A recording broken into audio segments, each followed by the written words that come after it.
The Arvan royal ship Variel drifted through the endless dark. The stars outside looked peaceful, but inside the ship was nothing but fear and exhaustion. The grand vessel, once a symbol of strength and pride, now showed scars from countless battles. Its silver hull was blackened in places, and small fires still burned in the lower decks. Every corridor carried the echo of alarms and the tired footsteps of a defeated crew. Queen Sarah stood at the command bridge, watching the broken reflection of her home world on the main screen. The planet of Arvan Prime was surrounded by a cloud of smoke and burning cities. Her eyes were calm, but her hands trembled slightly as she held the edge of the control table. She was young, graceful, and brave, but the weight of her people's pain had made her look older than her years. Around her, the few remaining officers worked quietly.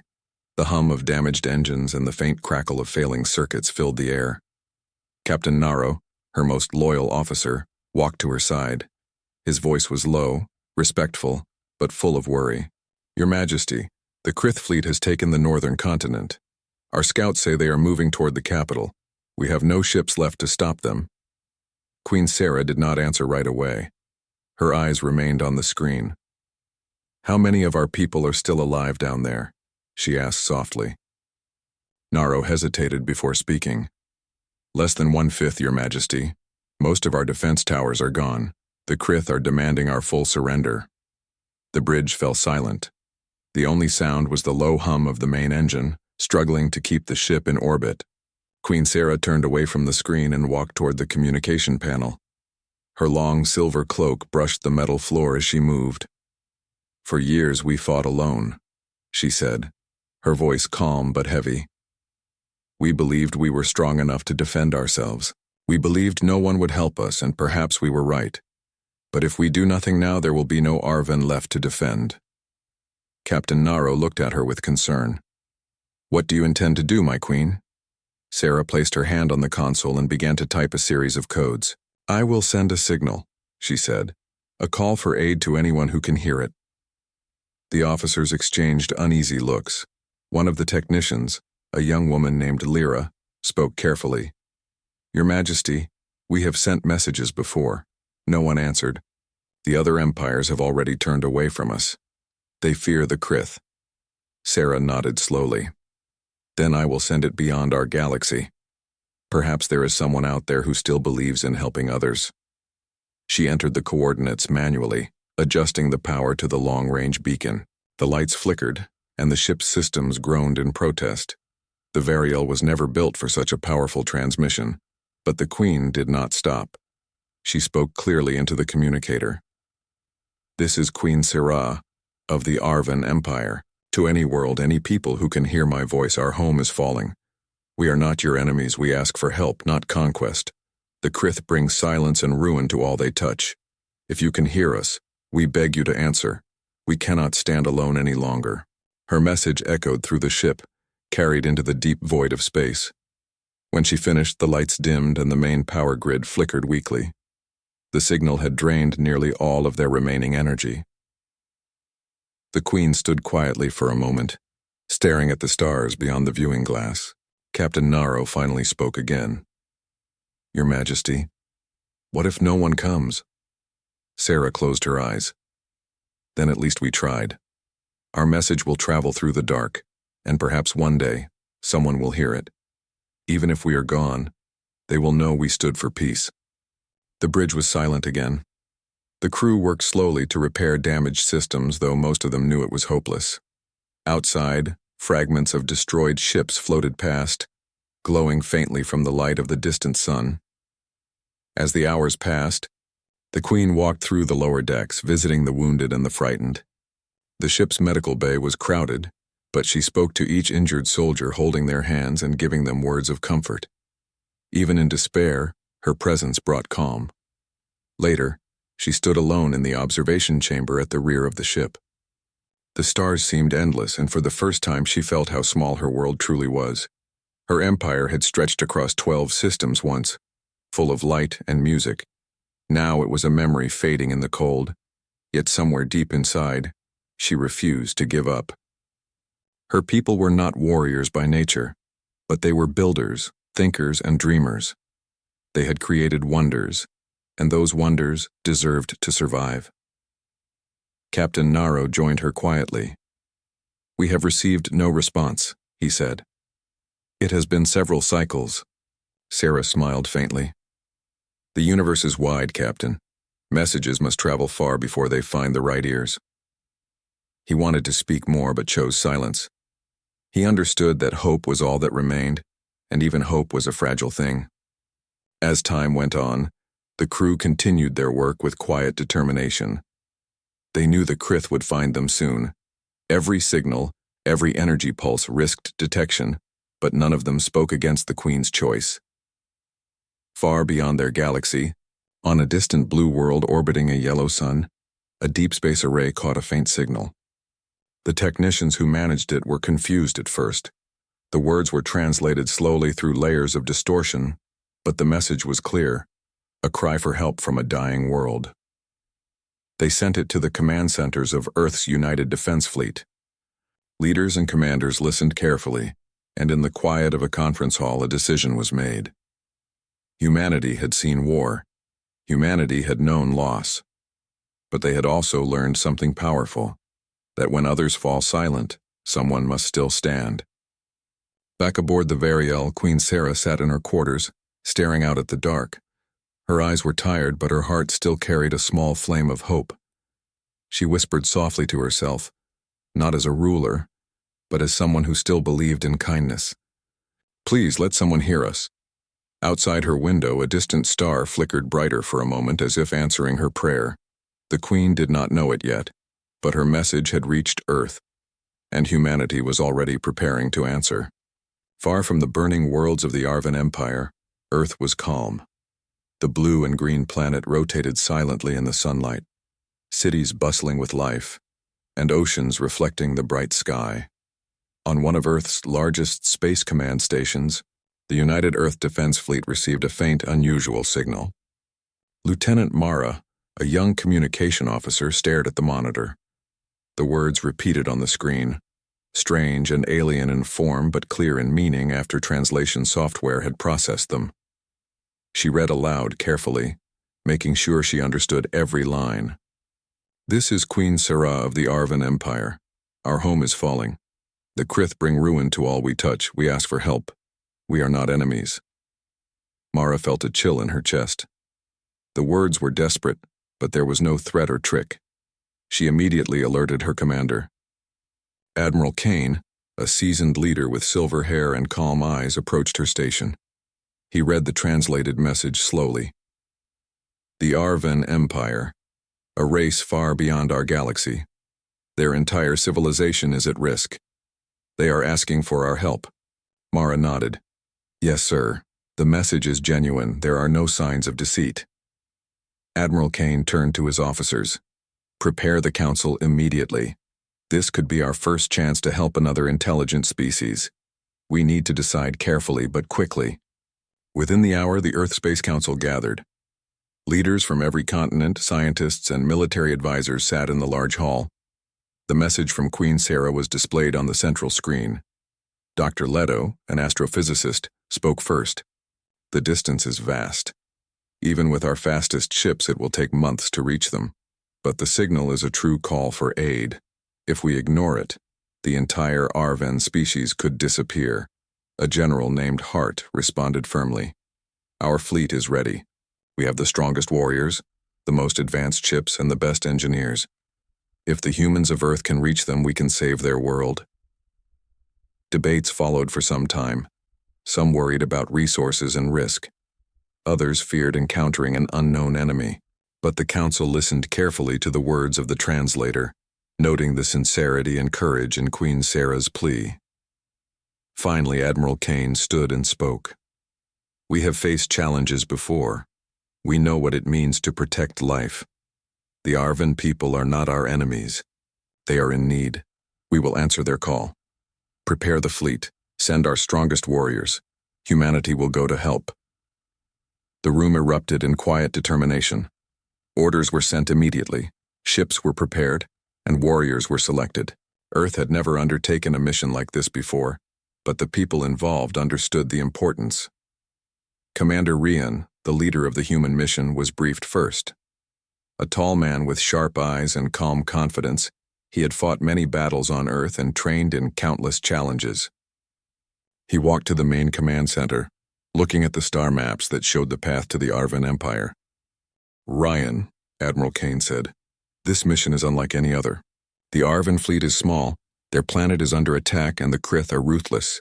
You are humanity's strongest warriors. Lead the fleet, protect the Arvan, and ensure no one is left behind." Ryan nodded. "Understood, sir. We will move quickly and carefully. We will protect them." Over the next few days, Earth's fleet prepared for the journey. Massive ships with bright white hulls filled the docks. Engineers worked on advanced shields, faster engines, and new technologies that could help in alien environments. Soldiers trained in zero gravity, studied alien weapons, and learned the Arvan language from the translations Queen Sarah had sent. The crew included every type of human skill. Pilots, engineers, medics, and strategists all prepared to act as one. They practiced together in simulation chambers, perfecting their coordination. Soldiers were shown holograms of the Krith ships, their formations, and even their attack patterns. Despite the urgency, Commander Rian made sure that morale remained high. He gathered the crew before departure. "This is not just another mission," he said. "We are going to help a people who have called for us in their time of need. We fight not for glory or reward, but because it is the right thing to do. Our actions will show the universe what humans are capable of." The crew listened carefully. Young cadets looked inspired, veterans nodded, and engineers exchanged determined glances. Everyone felt a sense of purpose greater than themselves. When the fleet finally departed, the Earth Space Command watched silently. Ships broke through the atmosphere and moved toward the stars at incredible speeds. The distance to the Arvan Empire was vast, but the humans did not falter. Commander Rian's voice spoke through the fleet's communication network. "Stay alert. Help will be needed soon. Be ready for anything." Days passed as the fleet traveled through the darkness. Stars passed slowly outside the viewports, distant suns twinkling. During this time, the crew trained further, repaired minor damage, and studied more about the Arvan culture. They learned that the Arvan people valued peace, creativity, and knowledge. They built incredible cities and designed technologies that even humans found impressive. Meanwhile, aboard the Variel, Queen Sarah and her crew noticed a faint signal approaching. At first, they could not believe it. They had sent their message weeks ago, and space was vast. The probability of anyone responding was extremely low. Yet here it was, a fleet unlike anything they had seen before. Massive ships with white hulls moved steadily through the void, carrying soldiers, engineers, and supplies. The Queen's officers were in awe. Captain Naro whispered, "Your Majesty, they actually came." "We are not alone." Sarah's heart lifted. She felt a hope she had not felt in years. She moved to the observation window and watched the humans approach. "It seems the universe still remembers kindness," she said softly. As the fleet arrived closer, the humans carefully communicated through universal codes. Commander Rian sent a message to the Arvan ship. "We come in peace. We are here to help. Stand ready. You are not alone." The Queen smiled, tears forming in her eyes. "Prepare the landing teams," she ordered. "We will work with them. Together we can save our people." The humans began coordinating immediately. Drones scanned the damaged city zones, ships hovered above to provide energy shields, and medical teams prepared to treat the wounded. The Arvan crew watched with amazement. They had never seen such efficiency, such focus, such willingness to help without expectation of reward. Captain Naro turned to the Queen.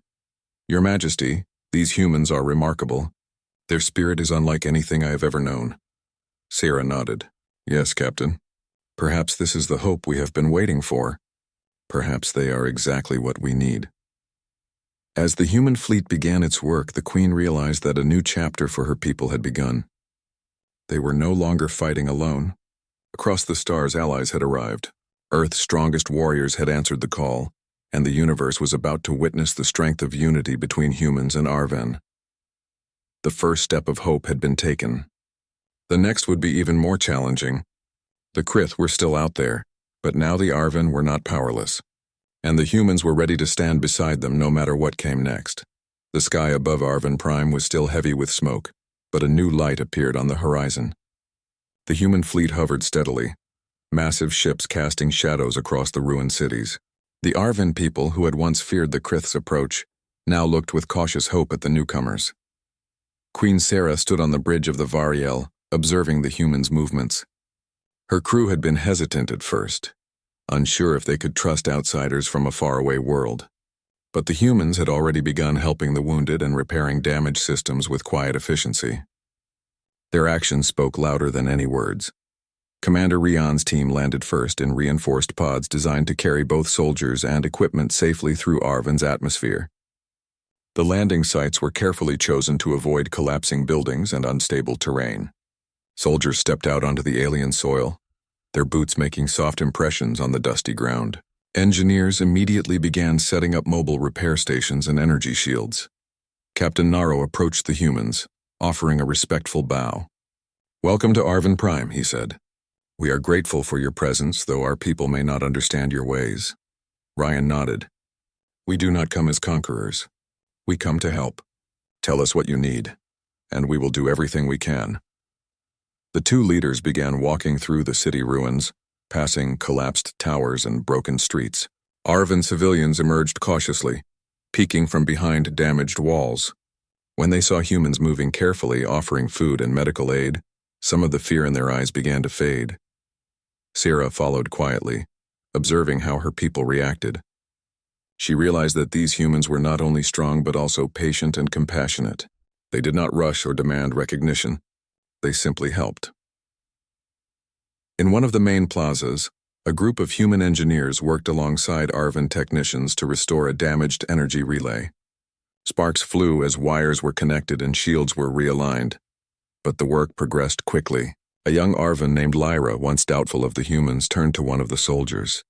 "You are different from what I imagined," she said, a small smile forming. "You do not fight for conquest. You work to save." The soldier, named Kieran, smiled in return. "We fight because helping others is the right thing to do. Every life matters." Elsewhere, human medics and Arven doctors worked side by side to treat the injured. Tents were set up in the open, filled with those who had been wounded in recent battles. Humans shared their knowledge of advanced medicine and triage methods, showing the Arven how to use their own resources more effectively. Queen Sarah moved among them, speaking quietly with those who were afraid, assuring them that help had arrived and that survival was possible. At night, the Queen convened a meeting with Commander Rian in the Variel. The stars shone faintly through the observation window, and the silence of space seemed almost comforting. "Your people have done wonders today," Sarah said. "My crew speaks of your efficiency, your courage, and your patience. I do not know if we can ever repay this." Ryan shook his head. "There is no need for repayment, Your Majesty. We answer calls for help because it is the right thing to do. That is enough for us. But we need to understand more about your situation. How many Krith forces remain nearby?" Sarah pointed to a holographic map of the northern continent. "They are regrouping near the capital. Our scouts report hundreds of enemy ships and thousands of ground forces. Alone, we would have no hope. But with your support, we may have a chance to protect what remains." Rian studied the map carefully. "Then we need a plan. Humans and Arven together. We need to combine our strengths. Our technology, our strategies, and your knowledge of the land. Only then can we hold them off." Over the next several days, humans and Arven trained together. Soldiers learned to use alien weapons, adjusting to different weights and energy outputs. Arven guards practiced with human rifles, learning new formations and strategies that would help defend their cities. Engineers exchanged techniques, merging human technology with Arven systems to create stronger shields and faster transport vehicles. Queen Sarah watched these lessons closely. She had feared that her people would feel overshadowed or resentful, but instead she saw pride in their eyes. Her people were learning, growing stronger, and most importantly, they were regaining hope. The bond between humans and Arven deepened with small acts of trust. Humans shared stories of their home planet, of battles they had fought, and the people they protected. Arven, in return, told tales of their history, of great cities built in harmony with nature, and of scientists who had created wonders beyond imagination. Both sides discovered that despite the distance between their worlds, courage and kindness were universal. One evening, a young human named Nico and an Arven soldier named Terran were repairing a small hover vehicle. Nico noticed Terran struggling with a complex panel and moved to help. "Here, let me show you." Nico said. Carefully, he adjusted wires and explained the system. Terran nodded, following every instruction. Your people are patient, he said. I thought strength was only about power, but you teach more than that. Nico smiled. Strength is more than weapons. It is knowing when to help and how to protect. We all need each other to survive. Meanwhile, Queen Sarah and Commander Rian coordinated larger strategies. They observed Krith movements through satellites and long-range scanners. Every report was discussed in council, combining human analytical methods with Arvan intuition. The plan began to take shape. Humans would reinforce key locations, while Arvan forces would use their knowledge of the land and cities to guide defensive maneuvers. As the sun rose on the 5th day, the Queen looked down at the city from the Variel's bridge. The streets were still scarred, but they were alive with movement. Arvan citizens were helping rebuild, guided by humans who worked quietly among them. Sarah spoke to Captain Naro. Our people are no longer afraid. They see that help is possible. They see that humans are not just warriors, but friends. Naro nodded, and together, we will become stronger than any one of us alone. Rian joined them on the bridge, watching the activity below. This is just the beginning. We have built trust, trained together, and prepared for what comes next. The Krith will not know what hit them when we face them united. Sarah smiled, hope lighting her face for the first time in years. Then let us be ready, not just for battle, but for a future where Arvan Prime survives, and where our people can live in peace. From that moment, the humans and Arvan were no longer separate forces. They were one team, united by trust, respect, and a shared purpose. In the silence of space, a quiet promise formed. Together, they would protect Arvan Prime and ensure that no call for help would ever go unanswered again. The Krith were still a threat, powerful and relentless, but the Arvan were no longer alone. Humanity's strongest warriors had arrived, and their presence had already changed the course of hope. Tomorrow, the battle would begin. But today, humans and Arvan worked side by side, and the Queen finally allowed herself to believe that her people might survive. The morning sky above Arvan Prime was heavy with tension. Clouds of smoke from earlier attacks still hung low, but the horizon glowed with the approach of the Krith forces.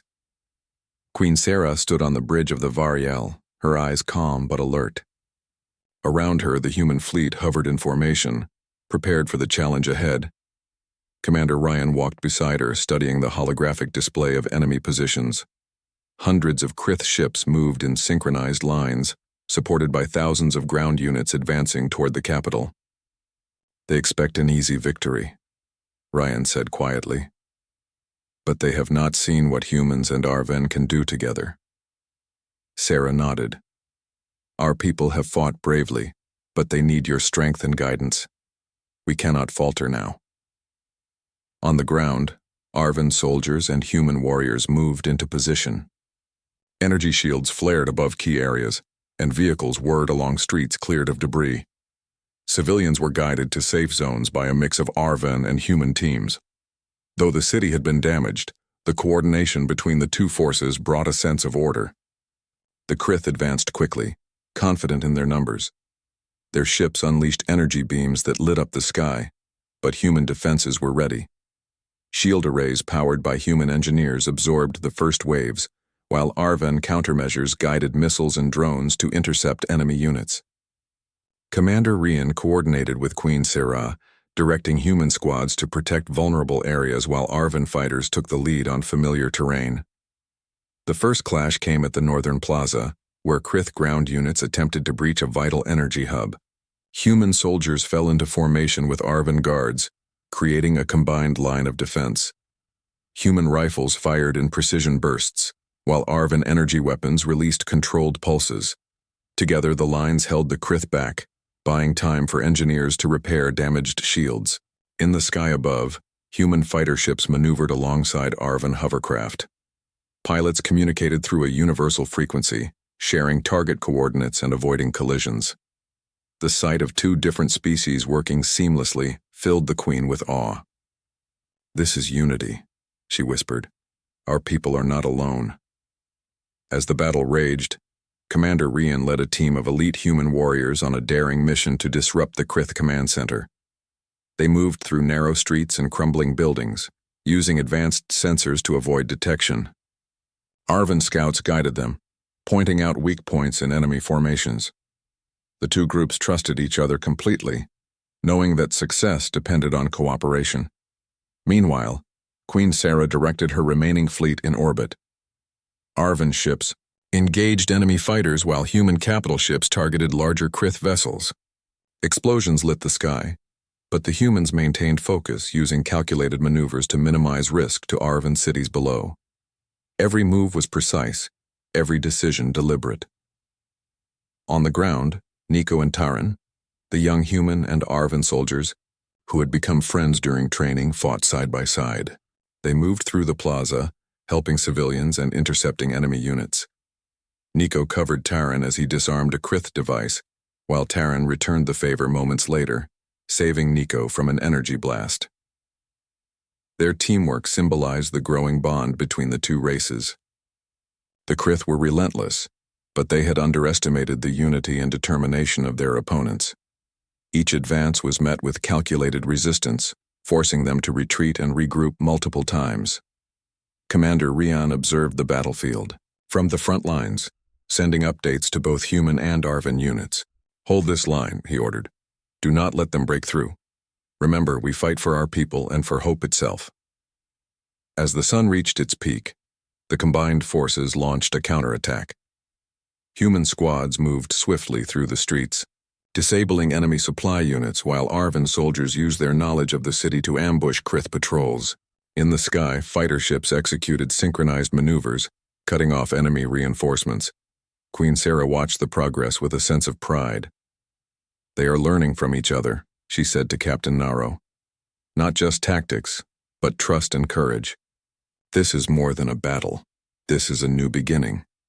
At the Krith command center, confusion spread. Their carefully planned attack had met unexpected resistance.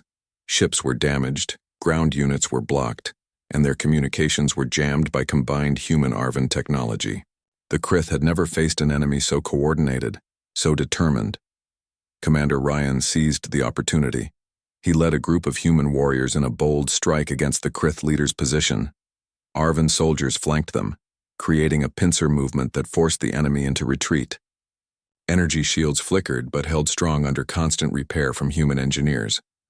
Every unit moved with precision, trusting each other completely. By late afternoon, the Krith began to falter.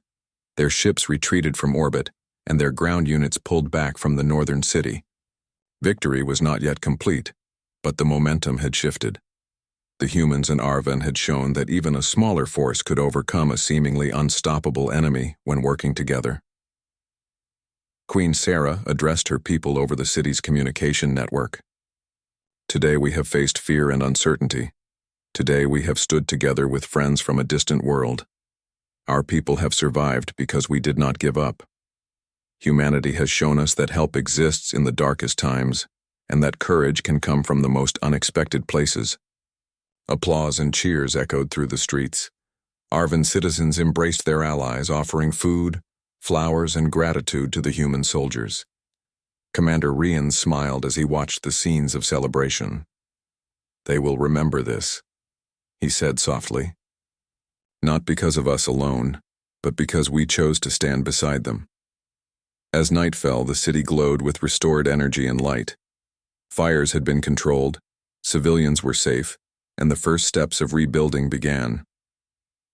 Queen Sarah stood on the Variel's bridge, looking out at the horizon.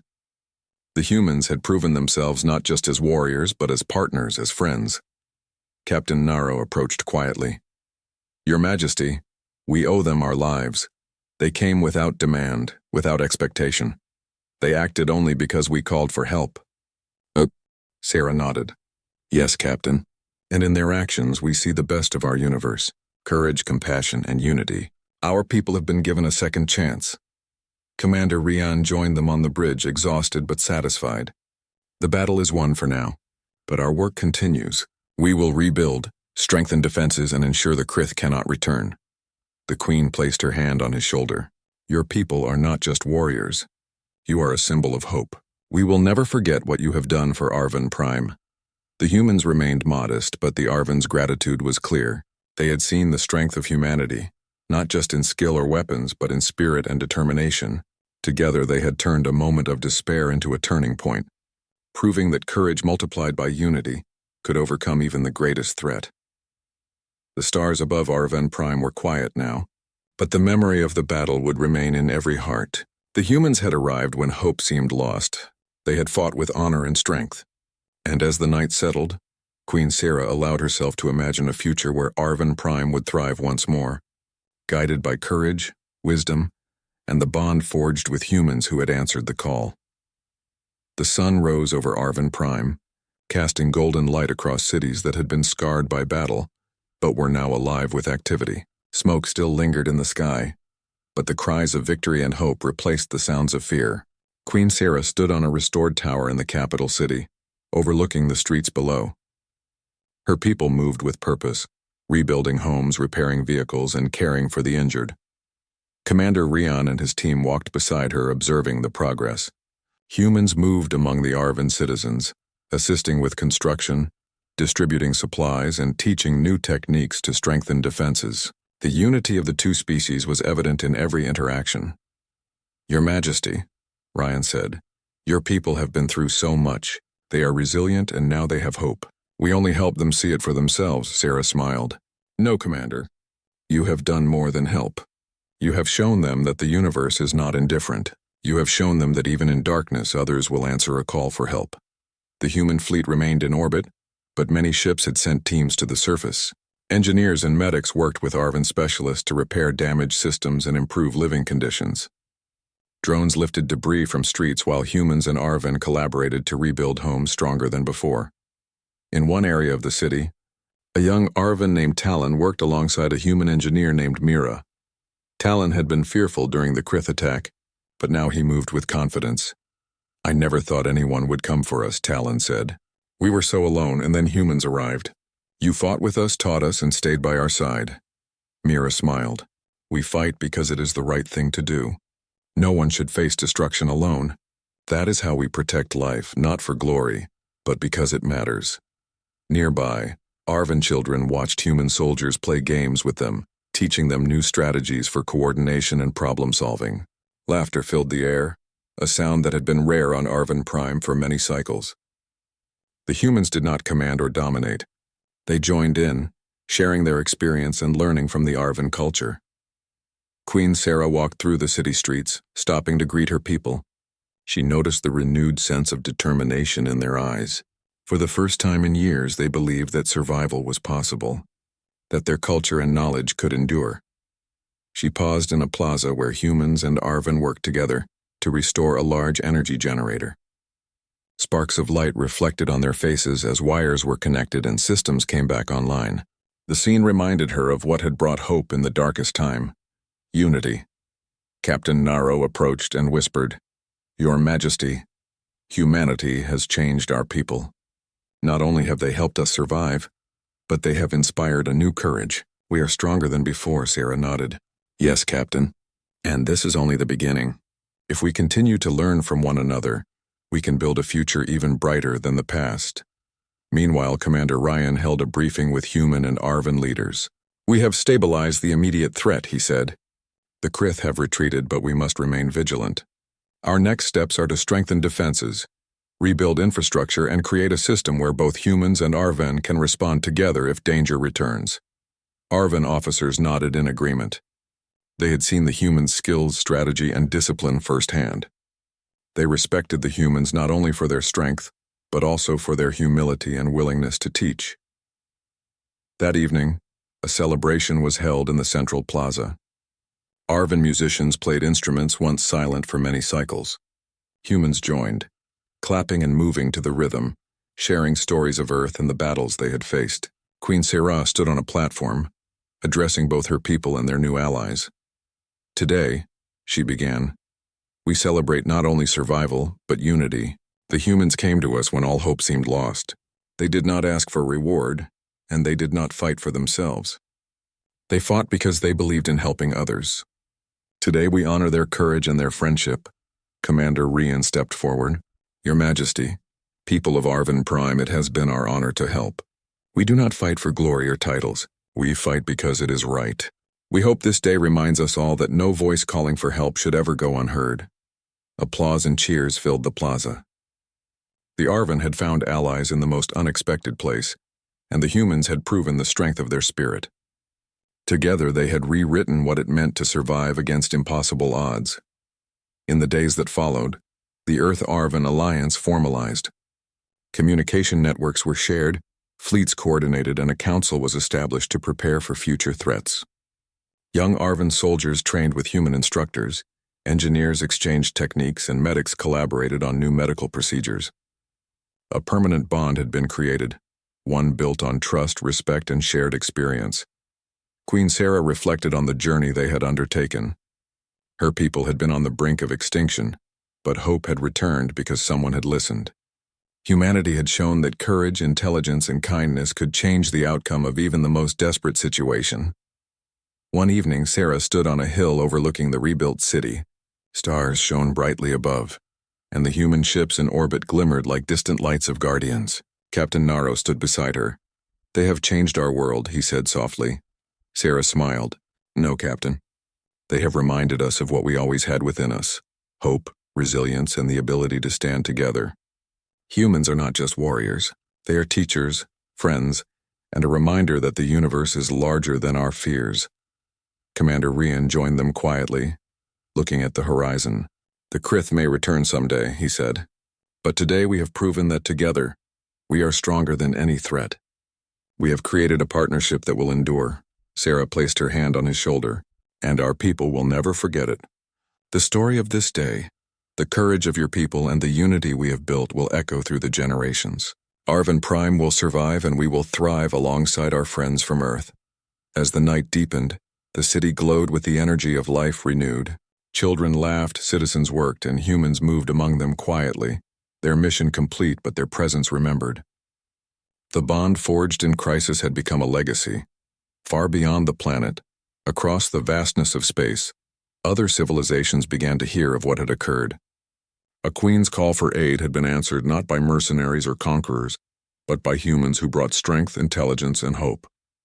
Stories spread across the galaxy about how two species, once distant and unknown to one another, had joined to overcome fear and destruction. And on Arvin Prime, Queen Sarah looked at her people, at their friends from Earth, and whispered a simple truth. Hope is never lost when courage answers a call. The legacy of unity was no longer a dream. It was reality. Humanity had shown its strongest quality was not weapons or technology, but the choice to act, to protect, and to stand beside those in need. The Arvin would never forget, and the universe would remember that when the alien queen's crew pleaded for aid, humans answered with courage, honor, and friendship. Arvin Prime was free. The alliance was strong, and the story of that day would inspire countless generations across two worlds.